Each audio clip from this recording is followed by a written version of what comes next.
Halo rekan-rekan YouTube sekalian, ketemu lagi sama saya Jo Karwur di channel ini.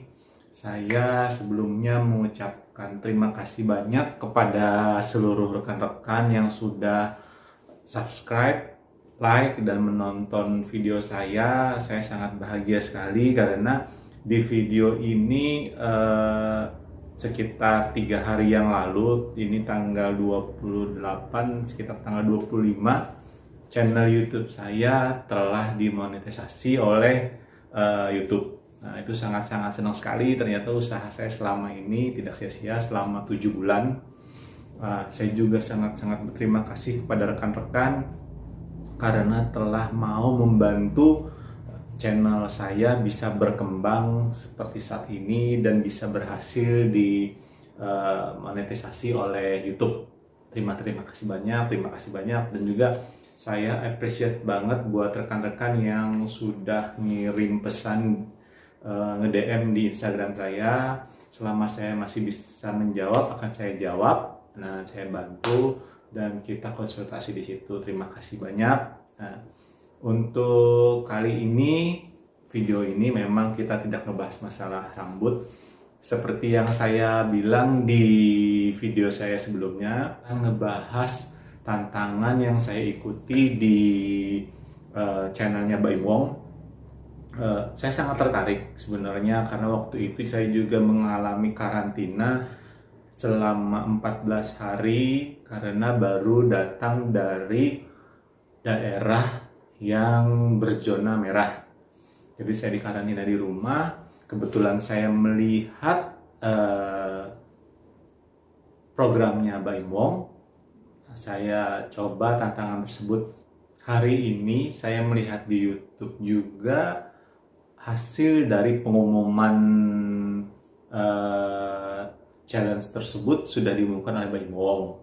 10 besarnya udah diumumkan. Memang kalau kita lihat antusias masyarakat Indonesia untuk mengikuti tantangan tersebut sangat besar. Jadi sampai Mbak Imong sendiri mengalami kesulitan untuk menilai, perlu waktu 1 bulan untuk proses penilaian tersebut. Tapi memang kalau dilihat dari segi positifnya, itu sebenarnya sangat-sangat bagus program tersebut. Karena apa? Itu di saat kita seperti ini mengalami pandemi COVID-19 ini, corona ini, kita kalau tidak menerapkan pola hidup sehat, itu pasti akan mempengaruhi daya tahan tubuh kita. Misalnya karena kita sering di rumah, di karantina, nggak bisa kemana-mana, yang ada makan, tidur, nonton, makan, tidur, nonton. Nah, itu kan sebenarnya nggak bagus untuk kesehatan badan kita dan kesehatan imun tubuh kita gitu loh. Jadi pada saat saya melihat itu, kebetulan saya berpikir bagus juga saya ngikutin ini, karena pada saat itu memang timbangan saya sekitar 81 kilo. Jadi sebenarnya itu adalah motivasi, memang motivasi pengennya dapat hadiah, kan lumayan hadiahnya, juara satunya 50 juta. Cuman mungkin belum rezekinya, ya sudah nggak apa-apa, belum mendapatkan hadiah itu. Tapi khasiat ataupun hasil yang saya dapatkan itu sungguh-sungguh sangat bermanfaat. Saya mengucapkan terima kasih banyak juga sih kepada Baim Wong yang mempunyai inisiatif untuk membuat challenge tersebut. Itu sangat bermanfaat buat saya terutama ya, karena memang dari dulu saya pernah gemuk dari 86, terus kurus lagi ya, terus naik lagi, kurusnya itu sempat sampai di 75, terus naik lagi menjadi 85, dan udah di situ aja. Memang kayak yoyo karena memang kita nggak kesibukan kerja, jarang olahraga, pola makan nggak bagus. Nah, disitulah saya timbangan berat badan saya naik kembali gitu.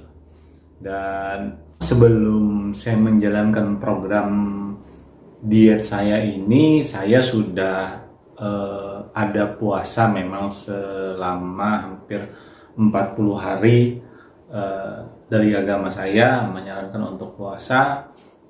Dan dari puasa itu sebenarnya saya sudah mulai mengatur pola makan saya. Cuman pola makan saya waktu itu karena kita tidak ada berpikiran untuk diet, tetap habis buka makan banyak, jadi berat badan tidak turun. Cuman untuk jam makan sudah terpola.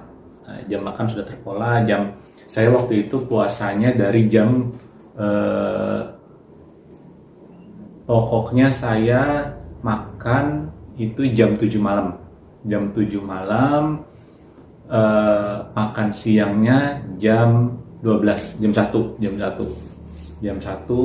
terus habis itu jam 7 malam kita sudah nggak makan apa-apa lagi, nanti buka puasanya jam 1 siang. Nah itu sudah terpola selama 40 hari seperti itu. Pada saat tantangan itu dijalankan, jadi sebenarnya pola makan saya sudah seperti itu, sudah terpola. Nah, jadi di sini saya ingin menceritakan apa saja yang saya lakukan pada saat tantangan itu dimulai. Memang pada saat tantangan itu dimulai, timbangan saya 81 kilo. Di situ perlu usaha yang kuat sih sebenarnya, walaupun pola makan saya sudah terbentuk. Jadi pada saat mulainya saya memakai polanya OCD sih sebenarnya. Nah, memang OCD ini ada yang bilang bagus, ada yang bilang enggak. Tapi saya pernah menjalani OCD, ya saya merasa cocok dengan itu dan badan saya merasa nyaman dan merasa enak gitu. Jadi saya di sini polanya itu saya makan jam 4 sore, makan sore, terus makan terakhir jam 7 malam. Jadi jam 4, 5, 6, 7 sekitar 3 jam. Saya sudah masuk, sebenarnya itu adalah pola yang 20, tapi karena saya pengennya dari jam 4 saya makan, terus nanti jam 7 saya makan lagi, dan habis itu sudah enggak, ya udah, jadi itu yang saya pakai. Tapi makan saya ini pada saat jam 4 itu, pada saat buka puasa, biasanya yang saya lakukan itu adalah minuman Yakult, minuman prebiotik itu 2 botol. Itu pasti udah saya minum, habis itu saya santai dan saya rehat sejenak sekitar 5-10 menit. Saya makan buah. Buah yang saya makan tuh ganti-ganti, kadang pisang, kadang melon, kadang pepaya, kadang semangka. Itu saya ganti-ganti, karena kalau buahnya itu saja kita tidak merasa nyaman karena bosan kan. Nah, habis itu setelah saya mau makan buah, sekitar 15 menitnya setelah makan buah, saya biasanya makan tape. Kalau sebenarnya tapenya adalah tape ubi, karena nggak tahu kenapa kalau saya sendiri sih merasa nyaman perut saya apabila habis minum Yakult, makan buah, dan makan tape. Nah, itu sudah, habis itu udah saya istirahat sebentar. Nanti sekitar jam 6 atau setengah 7 baru saya makan nasi. Nasinya itu adalah nasi beras merah. Nah, terus ada lauknya tapi nggak digoreng. Jadi biasanya kalau nggak ditumis, diungkep ataupun direbus, biasanya itu kadang ayam, kadang ikan laut, kadang tongkol. Itu saya biasanya itu yang saya makan. Terus setelah itu saya tutup dengan jam 7-nya meminum ramuan yang saya buat itu bubuk kunyit sedikit dan bubuk black pepper lada hitam sedikit, mungkin saya sejumput, terus taruh di gelas, terus kita siram pakai air mendidih. Nah itu sampai agak hangat baru saya minum. Udah, setiap hari seperti itu untuk pola makan saya dan pola minum saya. Tapi selama saya dari jam 7 pagi, kan kita bangun jam 7 pagi bangun, sampai dengan jam 4 sore yang saya saat ingin lakukan buka puasa, itu minum saya minimal 3 liter. Jadi minimal 3 liter. Saya minum 3 kadang 4 liter itu saya minum. Jadi saya di rumah sedia galon segini yang isinya 2 liter. Nah itu saya isi. Jadi pada saat bangun tidur sampai dengan siang saya harus sudah habiskan air putih 2 liter. Nanti dari siang sampai ke buka puasa terakhir, buka puasa dan makan malam itu 2 liter. Saya seperti itu terus. Jadi kadang kan kita lapar, ya minum itulah yang untuk penggantinya. Kadang juga kalau pengen air es dingin, saya kasih dingin, kalau enggak ya hangat. Itu untuk pola makan dan pola minum saya. Nah, untuk kegiatan olahraga yang saya lakukan, karena saya belum ingin membentuk otot, karena saya pikir begini sih, maaf kalau misalnya dikoreksi kalau misalnya salah. Kalau misalnya saya membentuk otot pada saat saya pengen menurunkan berat badan dilaksanakan, takutnya ototnya gede.